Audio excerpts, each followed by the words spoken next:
యుద్ధము ఈ రోజుటికి కరెక్ట్ గా ఒక నెల నుంచి జరుగుతాదండి. ఎంతమంది సచ్చారు అనుకుంటారు? ఎంతమంది సచ్చినారో అల్ జజీరా న్యూస్ వాళ్ళు ఇప్పుడే పోస్ట్ వదిలినారు.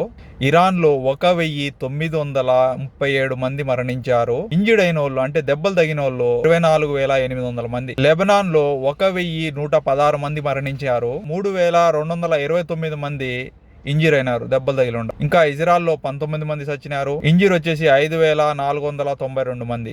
యుఎస్ ఆర్మీ కూడా 13 మంది చనిపోయినారు. 200 మంది ఇంజూర్ అయినారు. ఇంకా మిగిలిన దేశాల్లో కూడా Qatar, UAE, Oman, Saudi, Bahrain, Kuwait, Jordan ఇలా ప్రతి దేశంలో అక్కడ 3, 4, 5, 10 మంది ఇలా ఇక్కడ కూడా మరణించున్నారు. ఈ యుద్ధాల వల్ల ఎవరికి లాభం అండి? కామన్ మ్యాన్ ఏమో సస్తాడు. దేశాలకు హైయర్ పొజిషన్ లో అధ్యక్షులుగా ఉండేవాళ్ళు వాళ్ళ రాజకీయ లబ్ధి కోసము ముందర ఎలక్షన్స్ ఉండాయని ఈ యుద్ధాలు చేస్తారు. ఇక్కడ ఉద్యోగాలు చేసుకునే వాళ్ళు కామన్ పీపుల్ ఏమో సస్తారు. అంతేకాక జనాలు కూడా డివైడ్ అయిపోయి ఉన్నారు. ఇజ్రాయెల్ యుఎస్ కి సపోర్ట్ గా కొంతమంది, ఇలా ఇరాన్ కి కూడా సపోర్ట్ కొంతమంది. మధ్యలో కామన్ పీపుల్ సస్తారు. అది ఎవరికి పడలేదు. ఆలోచన పరంగానే జనాలు సోషల్ మీడియాలో చాలా డివైడ్ అయిపోతారు. మీరేమంటారు?